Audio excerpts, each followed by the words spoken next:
এটা সারা হয় না। এত আধুনিকতা করে লাভ হইতেছে কি? না হাতের আঙ্গুলেরটা লাগে। নবী আলাইহিস সালাম তো এটার দ্বারাই চালাইছে। এটার সামনে থাকলে কিচ্ছু মানুষ দেখা যায়। এটা আরো ছোট বানাও, না পারলে এটা কেলেই কিনলা।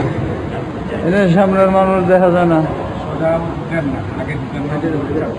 থাক, বুঝাইলাম যে আধুনিকতার দ্বারা কি হইতেছে দুনিয়া।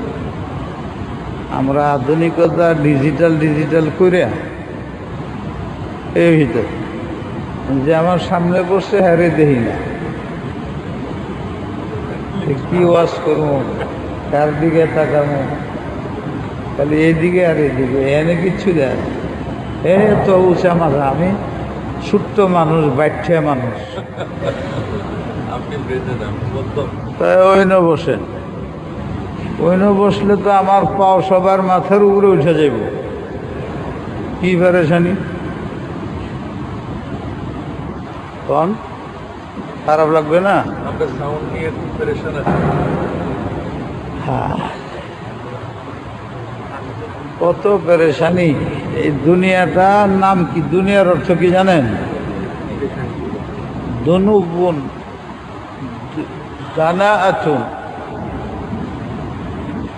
বোকাদের অবস্থান, বাসস্থান দুনিয়া।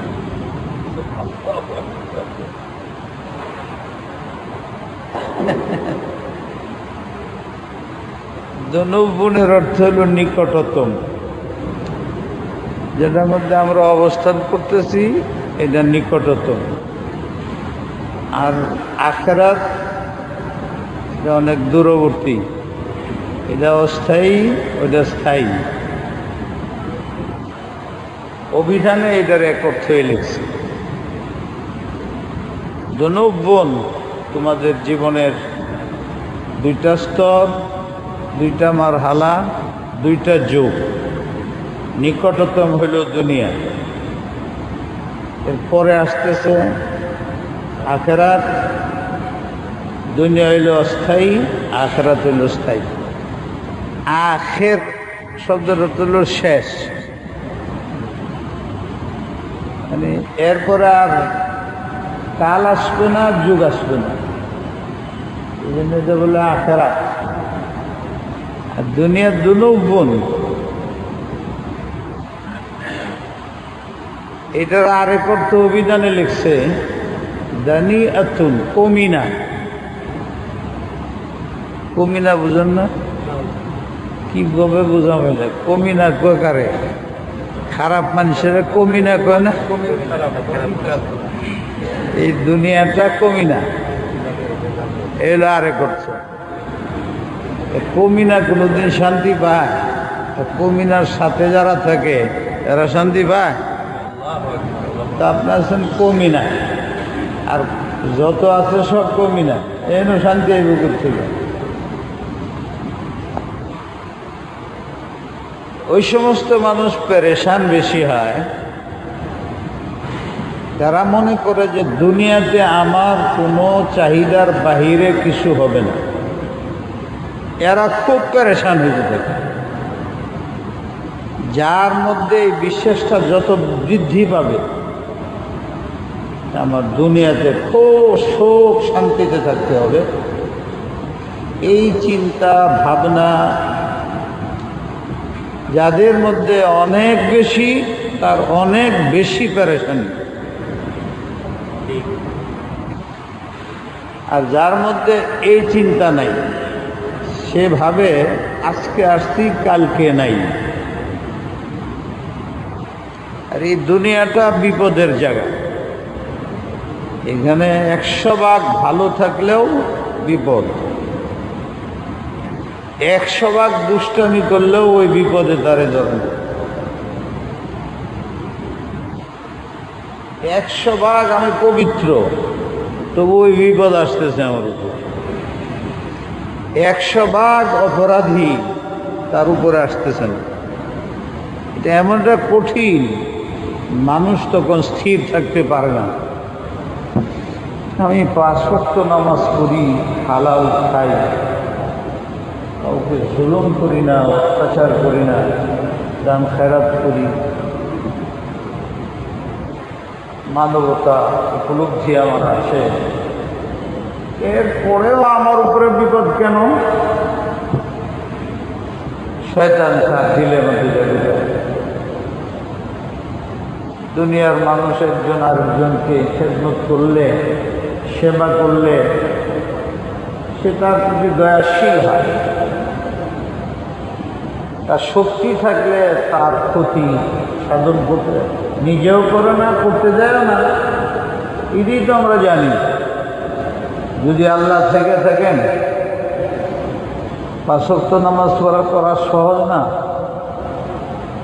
পাবন্দি করা সহজ না, ঠান্ডার দিনে উজু করা সহজ না। এত সত্ত্বেও সব কিছু এড়ায়া মসজিদে জামাতে আসি, সব কিছু করি। যদি আল্লাহ থাকবেন, মানুষও তো দয়া করে, উনি দয়া করেন না কেন? এই যে শয়তানে বোঝা যাচ্ছে। এরপরে কমিনাগিরি শুরু, এই প্রশ্ন সেই প্রশ্ন, এই প্রশ্ন সেই প্রশ্ন, শেষ পর্যন্ত করলে আল্লাহ আছে না নাই? জীবনে একবার দেখা দিতে বললো না, আচ্ছা না দিত। দুনিয়ার একটা মানুষে বলতো আমার লোকে দেখা হয়েছে, কত মানুষের কয় আমি মাহদি হয়েছি। এই পর্যন্ত 100-200 মানুষের নাম শুনছেন না মাহদি হয়েছে। কিন্তু অবাক লাগে, খুব মাহদি আসে নাই। একজন দাবি করে তার দলে গেছে 1 লক্ষ লোকে, ওটা নাই। মানুষের শিক্ষা গ্রহণ করা উচিত ছিল, যেহেতু সব জায়গা ফালতু কথা। 100 জনে দাবি করে ছাড়ছে, বাংলাদেশে, ভারতে, পাকিস্তানে, সৌদি আরবে, আরব কান্ট্রিতে, ইউরোপিয়ান কান্ট্রিতে মাহাদির দাবি করছে, কিন্তু 100 টিকে নাই, মরে গেছে। না আমাদের দেশে যদি এখন কেউ মাহাদি দাবি করে, আবার শিক্ষা গ্রহণ করা উচিত। কত মেহাদি দাবি করলো, একটা তো ঠিক হইল। নবী দাবি করে, হে রে মানার, কতজনের নবী দাবি করছে? বড় বড় 30 জনের নবুয়তের দাবি, একটাও ঠিক নেই। কিন্তু এখন একজনের নবী দাবি করে তো অনেক মুসলমান হয়ে থাকে, তখন তারা সুযোগ পায়। ভাইরা আমার, দুনিয়া কমি না, কমিনিগির জায়গা। ভালো এবং মন্দ দুইটাই আছে। আপনার আল্লাহ জ্ঞান দিচ্ছেন, ভালো গ্রহণ করেন, মন্দ ছেড়ে দেন। বাস আল্লাহর জাতের উপরে দৃঢ় বিশ্বাস, মার চেয়ে উনি দয়ালু বেশি। মাও অনেক সময় সন্তানের প্রতি অসন্তুষ্ট হইয়া বঞ্চিত করে দেয়,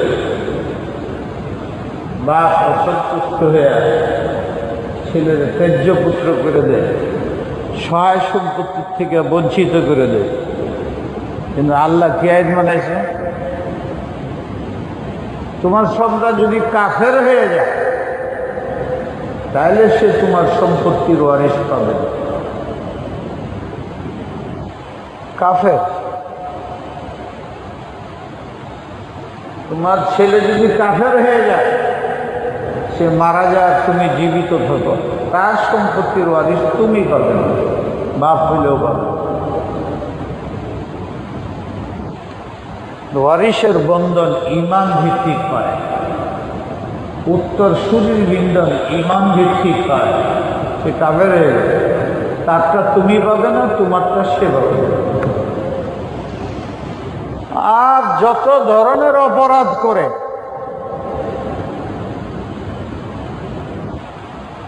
তার কোনো সীমা নাই, লক্ষ কোটি অপরাধ আছে,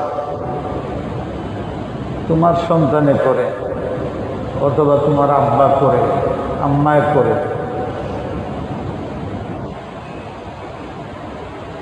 এই 100 কোটি অপরাধ যদি করে, মানুষে কি বলে? কলিমুল্লাহ সাহেবের ছেলে। এই সম্পর্ক ছিন্ন করা সম্ভব না। মানে আপনার সমস্ত সম্পত্তির থেকে তাকে বঞ্চিত করে দেন। 2 দল হয়ে যায়। এক দলে বলবো ঠিকই হয়েছে, আর বাইকটা কাজটা ঠিক করে না। এই তো গ্যাঞ্জাম লেগেছে। কেন? সব অপরাধের পরেও একটা সম্পর্ক আছে আপনার সাথে। আপনি তার পিতা আর সে আপনার সন্তান। এই সম্পর্ক ভাঙ্গার কোনো উপায় নেই। আল্লাহ কি করছেন? যদি কাফের হয়ে যায় তাহলে সে তোমার ওয়ারিস থাকবে না। কিন্তু যদি সে মুসলমান থাকে, ফাসেক হয়, অনেক গুনাহ করে,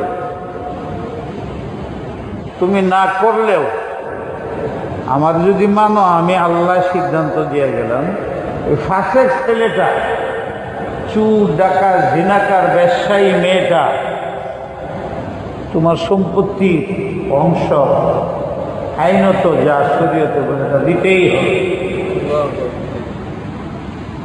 তেজ্য পুত্রের দ্বারা তোমার সম্পর্ক ছিন্ন হবে না। হ্যাঁ, প্রশ্ন আছে, এই ছেলে দুষ্ট হইল কেন? তোমার গর্ভে জন্ম নিছে,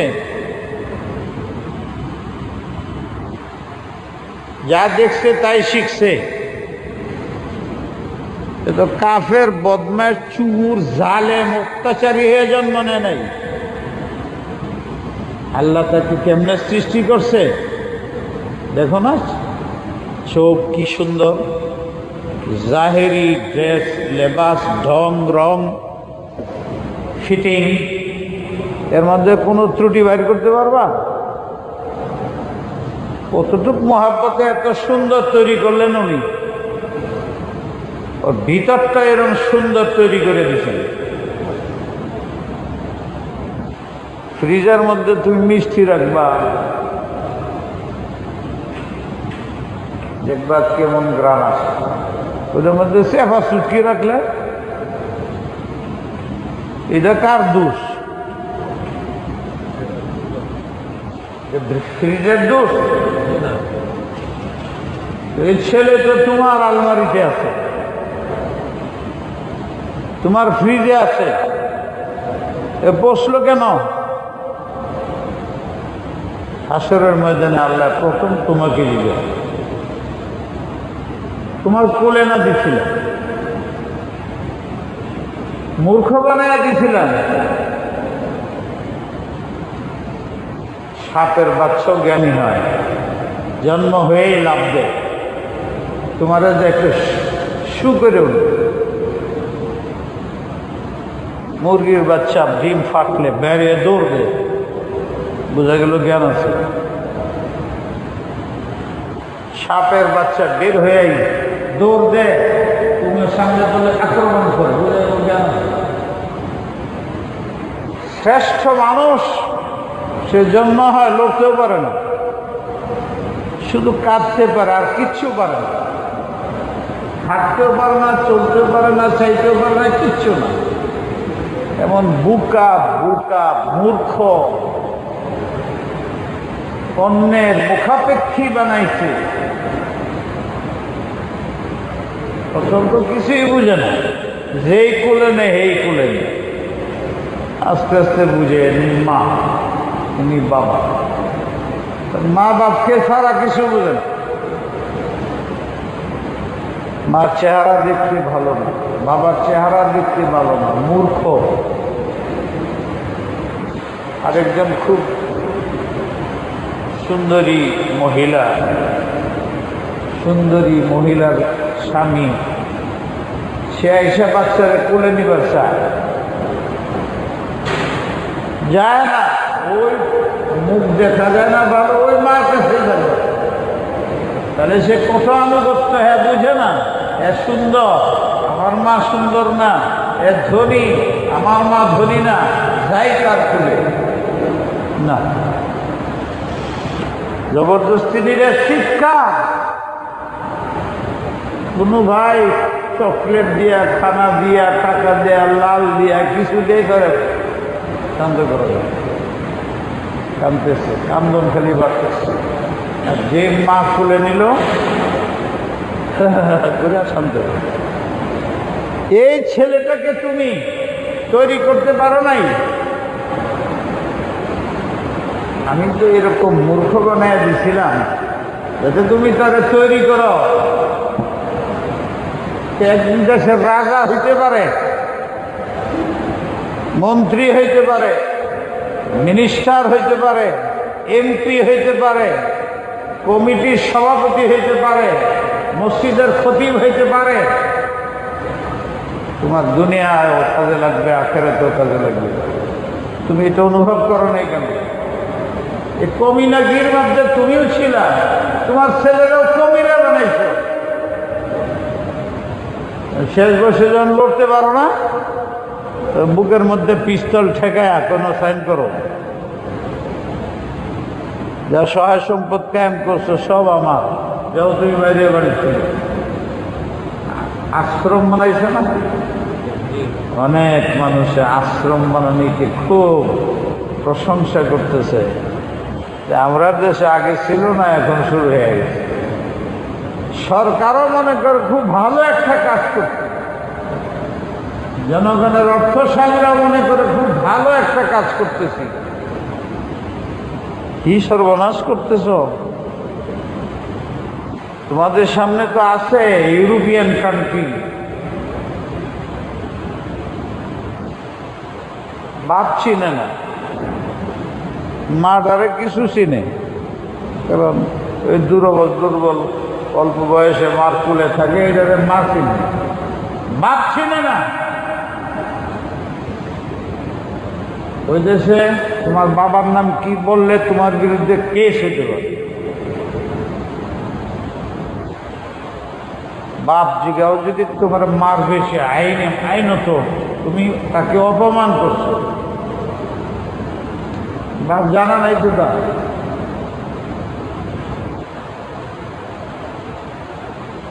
কিছুদিন আগে আমাদের দেশে খুব জোরদার গেছে, কারোর কাজ তারা করে ফেলছে অন্য রঙ্গে, মুসলমানরা টের পায় না। মুসলমানরা সরাসরি করলে টের পায়, গোপনে করলে টের পায় না। এখন পাসপোর্টের মধ্যে মার নাম বাধ্যতামূলক, দলিলের মধ্যে মার নাম বাধ্যতামূলক, বাপেরটা বাধ্যতামূলক না। ইউরোপিয়ান কান্ট্রির লোকেরা আমাদের দেশে আসলে এদেশের আইন, এদেশের প্রথা, উর্ফ অনুযায়ী প্রথমে জিজ্ঞাসা তোমার বাবার নাম, সে চাকরি করুক, অ্যাম্বাসেডর হোক, সরকারকে জানাইতে হবে না? আমাদের সরকার জিগায় তোমার নাম কি, এই জন্ম তারিখ কবে, এই কত সনে পাস করছো, এই ডিগ্রি কি, এই তোমার বাবার নাম কি। বিশাল প্রবলেম। ওরা জীবনেও বাবার নাম বলতে পারে না, বললে একটা মিথ্যা বলতে হবে।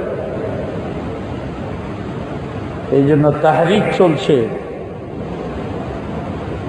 কোথাও যেন এই প্রশ্ন না উঠা।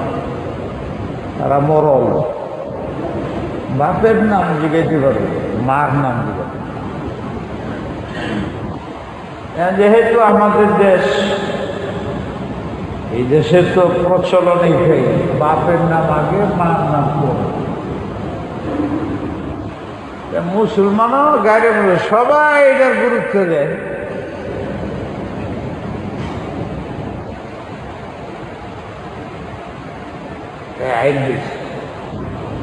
প্রথম তো বলছে বাপের নাম থাকতে পারবে না, আজি লেখা যাবে না, মোহাম্মদ লেখা যাবে না। কিন্তু এটা দেখছে যে এই দেশের মানুষে পারলো না, ঠিকই আছে, এটা মানে না এই দেশের মানুষ, রেগে যাবে গণ্ডগোল। এদি হচ্ছি, বাপের নামও হচ্ছি, মারতে তাদের পাসপোর্টের মধ্যে বাপের নাম দেয়। এখন মুসলমানরা মাইনে গেছে, মার নাম এসে ভালোইতে এইটুক মানে মার নাম আছে, আর বাপের নাম যে হচ্ছে এইটা কি, এক নম্বরের থেকে 2 নম্বরে পড়ে গেল, পরে যে আস্তে আস্তে এটাও বাদ, কন্ট্রোল করে পরে ওইটাও বাদ। মুসলমান কেন এত বোকা হয়? এই যে বুকারার সাথে থাকে, কমিনাদের সাথে থাকে, সবটি বুকা আর কমিনা। এই কমিনা তো হয়েছে, তুমি কমিনা, এই জন্য তোমার ছেলে কমিনা হয়েছে। কমিনার পরিবেশে থাকে, এই জন্য তোমার ছেলে পরিবেশে কমিনা হয়েছে।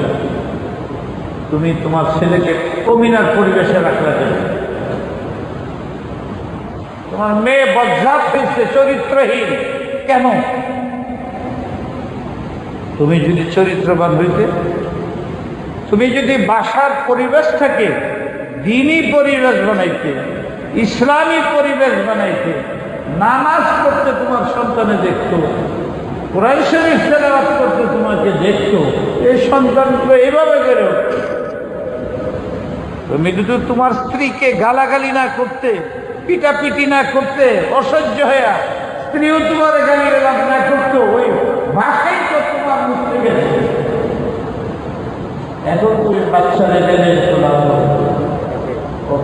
সব ভিতর নষ্ট করে দিচ্ছ, ফ্রিজের মধ্যে পচাইয়া দিচ্ছ তুমি নিজে। যুবকদেরকে গালি দিলে তাদের উপরে আক্রমণ করে কথা কেন বলো? এর আগে নিজেকে চিন্তা করো। খায়রুন নাসি মান নাযারা ইলা আইবি নাফসিহি ওয়া শাররুন নাস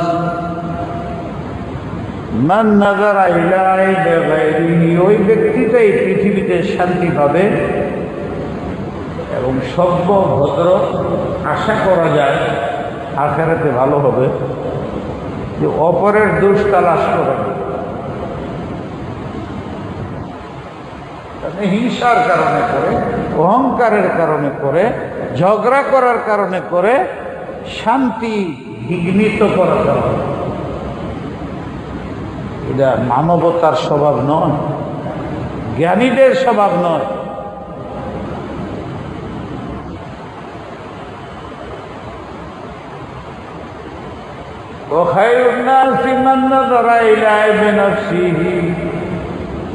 উত্তম ব্যক্তি দুনিয়াতে আখিরাতে সে নিজের দুষ্ত্রুটি অপরাধ দেখে। দেখের অর্থ কি? দেখে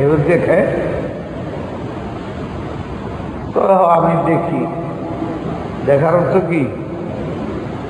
দেখো যদি আগুন লাগতেছে, দেখছি আগুন লাগতেছে, পয়সা থাকো না আগুন বন্ধ করো। হাদিসের অর্থ হলে উত্তম ব্যক্তি সে নিজের অপরাধ দেখে এবং এটা ইসলাহ করে পরিশোধন। সমাজ তো তখনই করবে সবাই মিলে, যখন প্রত্যেকের নিজেকে পরিশুদ্ধ বানাবে, এই সব মিলে একটা সমাজ হবে। একজনের দ্বারা তার সমাজ হয় না, সমাজ অস্তিত্বহীন একটা জিনিস। পরিভাষা সমাজ, এর কোনো অস্তিত্ব নাই। মিনিটে মিনিটে, ঘন্টায় ঘন্টায়, মাসে মাসে অস্তিত্ব হয়। এই যে আপনারা মসজিদে এসে বসছেন, আপনার বাহিরে তো আছে, বাজারে থাকলে কেমন থাকে? এখানে কি সেভাবে আছেন? এখানে অনেক মানুষ আছে, বাজারে কি করেন, পার্লামেন্টে কি করেন, দোকানে কি করেন, কাস্টম কিভাবে ফাঁকি দেন? এখানে নামাজের মধ্যে রুকু ফাঁকি দিবেন? কিভাবে কলমের খুসায় খুঁটি মেরে দেন, আরেকজনকে ফাঁকিতে চড়ায় দেন, ফাঁসি কাটতে ফাঁসিকে ফাঁস করে দেন, এখানে পারবেন? এই মন মানসিকতা নিয়ে আসছেন এখানে? বাজারে একদম আমাদের দ্বারা একটা পরিবেশ তৈরি হয়ে গেছে। স্কুল কলেজে যান, ওখানে আমাদের দ্বারা একটা পরিবেশ তৈরি হয়ে গেছে। ওটারে সমাজ কয়। মসজিদে বসছেন, এখানে একটা সমাজ তৈরি হয়েছে আজকে, এই মাত্র তৈরি হয়েছে। আগে কোনো অস্তিত্ব ছিল না। সমাজের অস্তিত্ব বাহিরে নাই, দৈনিক হয়, বারবার হয়।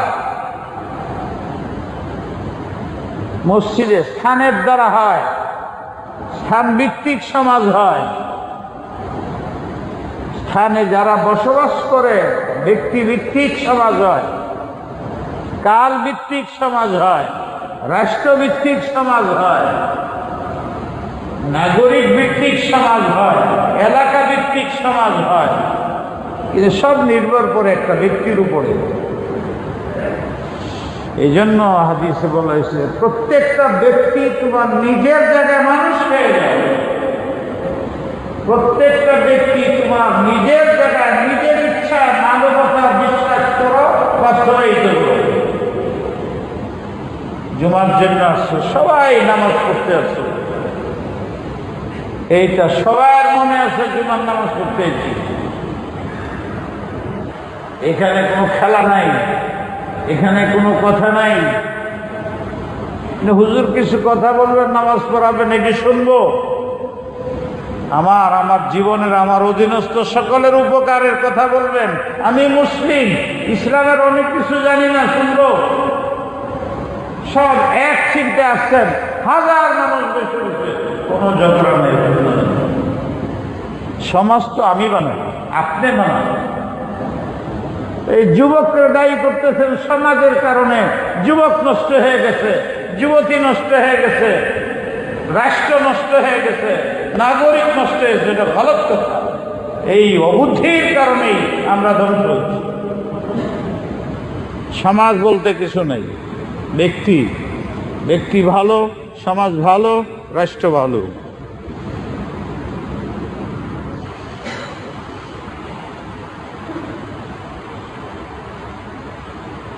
ও সুন্দর একটা ঘটনা।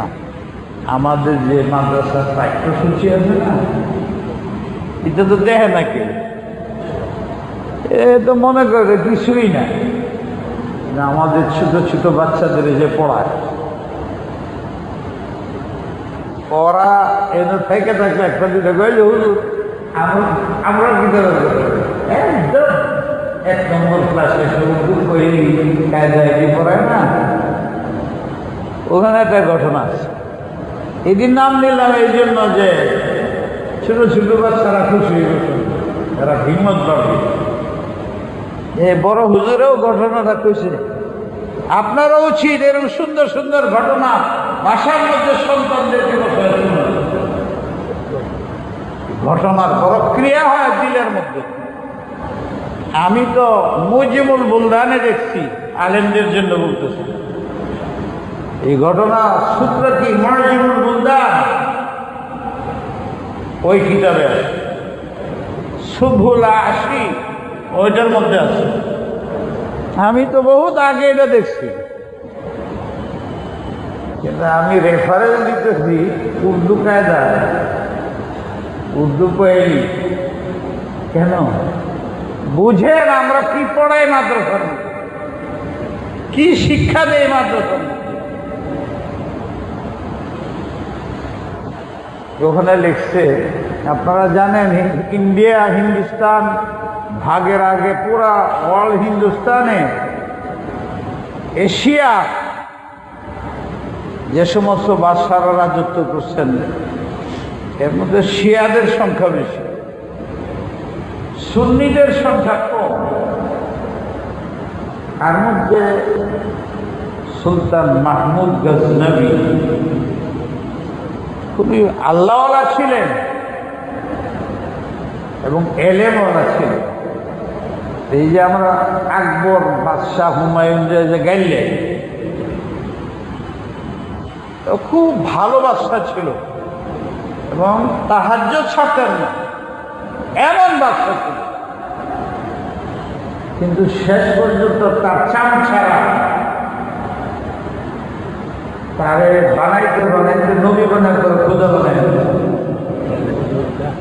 বুদ্ধিহীন হইলে আর চাম ছাড়া তাদের স্বার্থে বাদশাকে ঘোরায়, রাষ্ট্রকে ধ্বংস করে।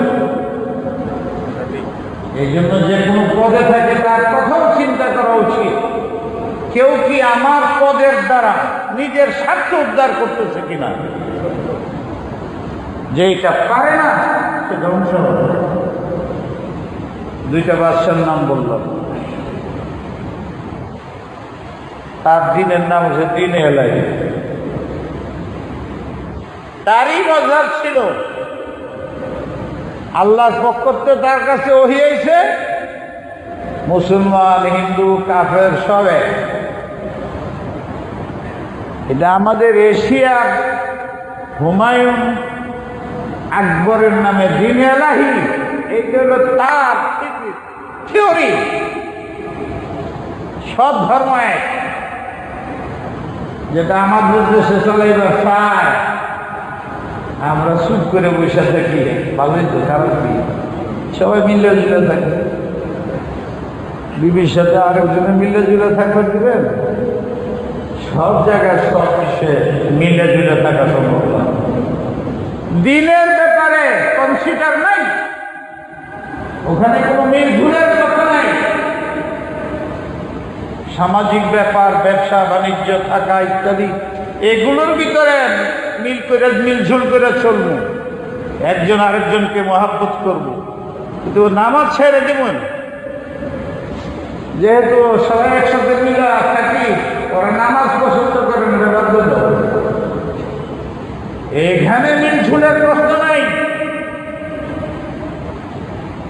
আমরা ইসলাম, কোরআন, হাদিস, আল্লাহ কি মানি, এই বুনিয়াদী বিষয়গুলোর ভিতরে কনসিডার মিলঝুল করার কোনো সম্ভাবনা নাই।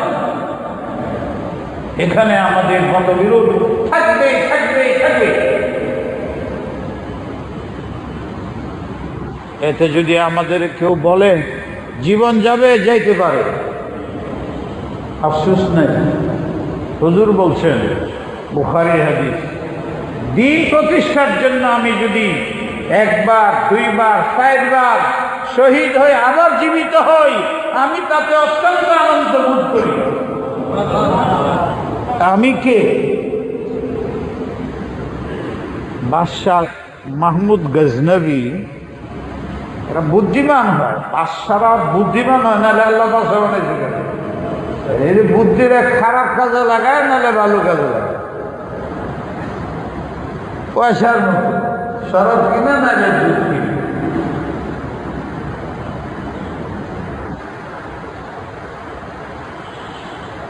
উনি তার উজির, নাজির, মন্ত্রী, মিনিস্টার, এমপি, বুদ্ধিজীবীদেরকে ডাকছে। আল্লাহওয়ালাদের কথা অনেক সময় বোঝা যায় না। বুদ্ধিমান বাদশারা দুনিয়াতে দেশ চালায়, হেরার কথাও বোঝা যায় না। বলে একটা আমরা বুঝি না, তখন বলে যে কি কয়, একবার পাগলার মতো কথা, পাগলা না, তার কথা গোপনে মিলাতে। 10 বছর আগে বলে থইব, 10 বছর পরে দেখার্য করবে, বুঝা যাইব না। আমরাও যে করি না, আমরাও করি। আমি যে ওয়াজ করতেছি, এইটা যে কি ঢঙ্গের ওয়াজ বুঝতেছে না, কই মানতাছি। এ দুঃখ হইল যে আমার কথা খালি না, সরকার রূপে লাগায়। হ্যাঁ, যে চুরি করে, আমি চুরির বিরুদ্ধে কইতেছি, বলো এই যে সরকারের দিচ্ছে। জুলুমের বিরুদ্ধে করতেছি, বলে এই যে সরকারের দিচ্ছে। হ্যাঁ, নিজে যে জুলুম করে, ওইটার উপরে আমি তো সরকারের সাংঘাতিক সাপোর্ট করি। কেন? বুখারী হাদিসে السمع والطاعة ولو كان عبدا نفسي, এটা মেথড যদি রাষ্ট্রের প্রধান কোনোভাবে হয়ে যায় তাই তুমি তাকে সাপোর্ট করো, তাকে বোঝাও অপরাধ করবে, এইটুকু তোমার দায়িত্ব। প্রতিবাদ করো, কিন্তু ভদ্রতার সাথে, অভদ্র ভাষায় নয়, অশালীন ভাষায় নয়। অশালীন ভাষায় প্রতিবাদের দ্বারা লাভ হয় না, জিদ সৃষ্টি হয়, হিংসা সৃষ্টি হয়, প্রতিবাদ আরো বৃদ্ধি পায়। মহাব্বতের সাথে করো, বুঝের সাথে করো। আমি এগুলো বলি তো এই জন্য মানুষে হুজুর খালি সরকারের সাপোর্ট, সরকারের সাপোর্ট। আমার ওয়াজ পুরোটা শুনলে কেউ পারবে, আমি সবসময় সবার জন্য। আর এই জন্য কঠিন বললেও কেউ কিছু বলে না। হুজুর তো বলতেছেন দেখা যায় সবাইরই দল, কিন্তু একদল আছে তারা বলে বলো খাবো না, আমার ভয় নেই, মরতে তো হবেই। আর এখন তো মরণের সময়,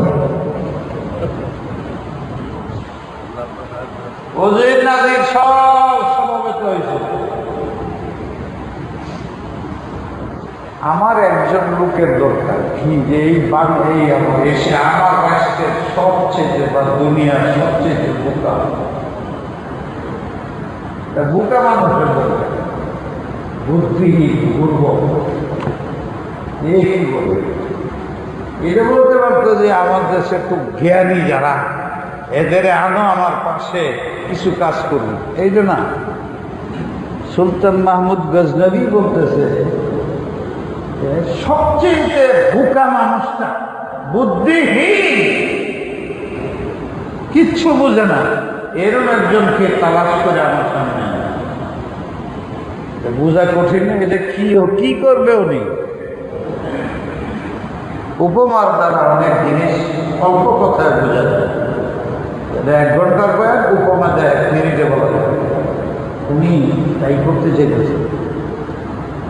এখন মন্ত্রী, মিনিস্টার, উজির, নাজির যা আছে, মাহমুদ গজনবী খুব প্রভাবশালী বাচ্চা ছিল। বাচ্চা কানলে মায়ের বলতো যে মাহমুদ আইতাছে, ভয় পেয়ে যাচ্ছে, এমন প্রভাবশালী বাচ্চা। বাচ্চাকে ভাগের কথা করে ভয় দেখায় না। ওই যুগের মানুষের মাহমুদ বাদশাহিত আছে, বাদশাহ গজনবী, তাহলে বাচ্চারা কান্দন বন্ধ করে। এমন প্রভাব খুব ভালো ছিল। যারা নেক কাজ করে, 2 নম্বরই করে না, দেশের নাগরিকদের যদি বুঝাইতে যায় যে আমার রাষ্ট্রপ্রধান, আমার খতিব সাহেব, আমার এমপি 2 নম্বরই করে না, তার জান দিয়ে দিবে, তার বিরুদ্ধে কোনো কথা বিশ্বাস করবে না, শুধু তাকেই শোনো। যে খতিব সাহেব 2 নম্বরই, তাহলে সে আমার কথা গ্রহণ করবে না, আমার মহাব্বত শ্রদ্ধা তার দিলে থাকবেই, যতই আমি হামতাম করি। তালাশ করতেছে, হ্যাঁ কই পাইব, সবচেয়ে বেশি পাইব কই? জঙ্গলের কাছে যেতেছে, দেখে এক লোকে ঢাল কাটতেছে, গাছে ডাল কাটতেছে, ডালের গোড়া কাটতেছে আর ডালের মাথা খেয়ে বসে রয়েছে। বুঝলেন নাই? ডাল বড়, এই দিকটা কাটতেছে, হ্যাঁ বসে বলে কাটলে কি হবে? নিজে মরবে। তারা সবাই আসো আসো আসো আলম্ব ইলা মুরাদি পাইছি লোক একটা কেমন বুকা, ঢালটা কাটতেছে গুড়াতে, হ্যাঁ আলগাত বসবে, যে ডাল কাটতেছে এদের এই সাইডে বসে রয়েছে, ডাল করে গেলে হাও করে যাবে। এইটা হলো বড় বুকা। এর ধরে বাসা করতে যে আপনার রাষ্ট্রের সবচেয়ে বড় বেউকুফ ধরে আনছে।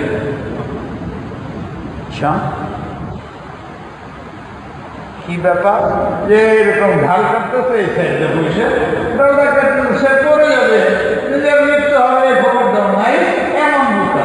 আচ্ছা সাংঘাতিক বোকা। কিন্তু আমি যে তোমাদের বলছিলাম সবচেয়ে বড় বেশি বোকা আনতে, এটা তো হলো না। আমি তো বোকা আনতে বলি নাই, সবচেয়ে শ্রেষ্ঠ বোকা আনতে বলছি।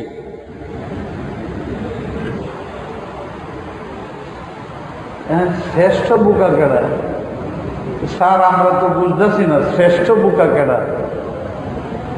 এইরকম ব্যর্থ, গভীর, মূর্খ এসে আর বড় কেডা কোলা আছে? তো এইটুক বুঝো না তোমরা দেশ চালাও কেমনে? তোমরা একটা তো মন্ত্রী হওয়ার উপযুক্ত মনে হচ্ছে না, একটা তো এমপি হওয়ার উপযুক্ত মনে হচ্ছে না, একজনও খতিব হওয়ার যোগ্য মানুষ আমার দেশে নাই নাকি? একজনও আলেম নাই?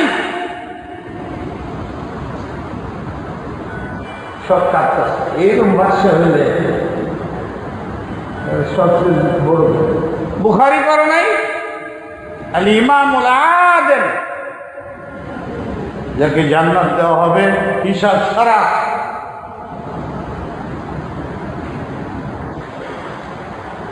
ন্যায় নিষ্ঠাবান আদিল, যে জুলুম করে না তাকে আদিল বলে।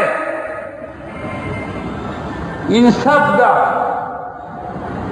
ন্যায় নিষ্ঠাবান বাদশা, ন্যায় নিষ্ঠাবান ফকির, ন্যায় নিষ্ঠাবান মন্ত্রী, এমপি, ন্যায় নিষ্ঠাবান ব্যবসায়ী, অর্থবিদ,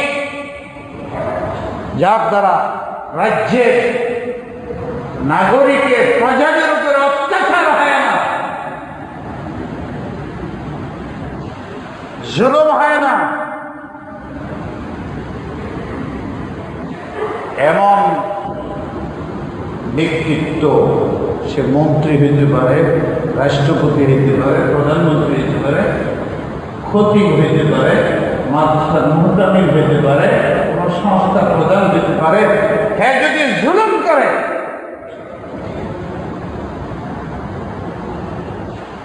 অন্যের হক মারে, তার নিরাপত্তার ব্যবস্থা তার কাছে নাই, সে শুধু তার নিজেকে বুঝে, নিজের ক্ষমতাকে বুঝে। সে যেই হোক, আজকে তুমি ক্ষমতার অধিকারী, কালকে নাও। আজকে তুমি অর্থবিদ, কালকে তোমার ফকির হইতে পারে। আজকে তোমার রূপের বাহার, কালকে এই রূপ নাও থাকতে পারে। থাকবে শুধু তোমার চরিত্র। চরিত্রে তোমাকে অমর বানাবে, তুমি মডেল হয়ে থাকবে, অথবা চরিত্রের কারণে তোমাকে কুকুরের মতো হবে, কুকুরের চেয়ে অধম মনে করা হবে। তোমার নামের উপরে ইন্না লিল্লাহ আসবে, মানুষ আসবে খুশি হবে। মনে রেখো, জুলুম, যে জুলুম করে, নিজের হাতে জুলুম করে রাজ্য ধ্বংস করে, রাষ্ট্রের সম্পদ ধ্বংস করে, আল্লাহকে অসন্তুষ্ট করে, নাগরিকদের ক্ষতিগ্রস্ত করে, বিদেশিদের এজেন্ডাদেরকে সাহায্য রাস্তা সুগম করে দেয়, বাংলাদেশে থাকে, দেশে থেকে বিদেশিদেরকে পূজা করতে হয়, তাদের এজেন্ডা তৈরি হয়ে যায় দেশে। এরা হইল পূর্ব, এদের মতো বৃহত্তর পৃথিবীতে নাই, যাদের হাতে নিজ গড়া দেশ, যে নিজ গড়া রাষ্ট্রের সম্পদ, নিজ গড়া রাষ্ট্রের নাগরিক ধ্বংস, নিষ্পেষিত, নিশ্চিত হয়ে যায়। এর মতো এর চেয়ে বড় কোন রাজের প্রচার, এর চেয়ে বড় কোন ভূকা পৃথিবীতে নেই। ভাইয়েরা আমার, বাঁচার তরিকা একটা, বুঝলেনই তো, আমি আয়াতটা পড়ছি, ওইটা শুনে দিই। এই যে জ্ঞান, এই যে বুধ, ক্ষমতার লোভী না হওয়া। আমি যে ক্ষমতার লোভী করলে জায়গার আসছে, আর আমি বারবার বলতেছি আমি এই যে গুলশান মসজিদের খতিব, এটা আমার ক্ষমতা আছে না নাই? এখানের ক্ষমতা না আমি একটা মাদ্রাসা চালাই, ওখানে আমি ক্ষমতা পাবো। আপনি আপনার বাসায় আছেন, পুরা পরিবারের উপরে আপনার ক্ষমতা আছে। আমি বলছি না, বুখারীর হাদিসে আছে কুল্লুকুম রাইন কুল্লুকুম মাসউলুন আন রাইয়াতি। আমি প্রত্যেকটা মানুষকে ক্ষমতাধর বানাইছি, কেউ কম কেউ বেশি, কেউ এলাকা কম কেউ এলাকা বেশি, কিন্তু প্রত্যেকটি মানুষই ক্ষমতাধর। আজকে আমি আমার ফ্যামিলির ক্ষমতাধর, কালকে আমার মৃত্যু হবে, তা আমার সন্তান ক্ষমতাধর হবে। রাষ্ট্রের আগে একদল ক্ষমতাধর ছিল, সরে গেছে আরেক দল হয়েছে, থাকে না, ঠিকে না। তাই যতক্ষণ তোমার কাছে ক্ষমতা, তখন তুমি গজনবীর মতো চলা। তোমার উজির নাজিরদেরকে দেখো, তোমার রাষ্ট্রের খতিবদের দেখো, সব তোমার দায়িত্ব। রাষ্ট্রের আলেমদেরকে দেখো, গরিবদেরকে দেখো, চুপ ডাকাতি করে কারা দেখো, এই ঘুষের ইত্যাদির মধ্যে এই জিনার মতো বেহায়ানি কাজ করে কারা দেখো। দেশ শান্ত করতে হলে শুধু একদিক দেয়া ট্যাঙ্কির পানি পরে, একদিক দেয়া একটা কাজ নষ্ট করলে হবে না। সব দিকে কেন লেখার দায়িত্ব তোমার। জুলুম হইতে পারবে না। যে রাষ্ট্রে জুলুম হয়, এর চেয়ে বড় জালেম, এর চেয়ে বড় হুকা পৃথিবীতে সত্য। আর জুলুমকে বাঁচতে হলে এই কোরআন দিলাম তোমাদের।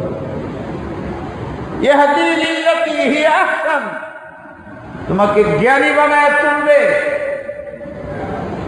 সূরা বনী ইসরাঈলের 15 নম্বর আয়াতে 7 নম্বর আয়াত হলো ইন্না হাযাল কুরআন ইয়াহদি লিল্লাতী হিয়া আহসান। জুলুম মুক্ত হতে চাও, রাজ্য, ব্যক্তি, সমাজ, বাড়ি, ঘর, ব্যবসা বাণিজ্য যদি তুমি নিরাপদ করতে চাও, এই কোরআন লো। ويبشر المؤمنين الذين يعملون الصالحات أن لهم أجرا حسنا। কষ্ট হইতে পারে, এই কোরআন মোতাবেক জীবন চালাও, তোমার জীবন সফল হবে। দুনিয়াতে আখিরাতেও অমর হয়ে থাকবে, মডেল হয়ে থাকবে।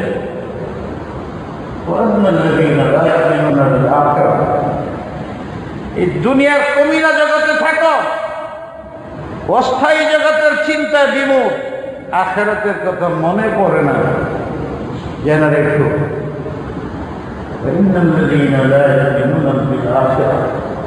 যারা আখিরাতকে সামনে রাখে না, দুনিয়ার কমিনাগিরি করে, সে যেই হোক, আমার রাষ্ট্রে, আমি আল্লাহর রাষ্ট্রে, যেখানে যেই হোক, সে ছাড়া হবে না। দুনিয়াতে কঠোর শাস্তির মুখে, মৃত্যু তো আছে, কবরের জিন্দেগি তো আছে, এই কোরআনে বলে। আল্লাহ পাক আমাদের আমলের তৌফিক দান করুন। ওয়া আখিরু দাওয়ানা আলহামদুলিল্লাহ।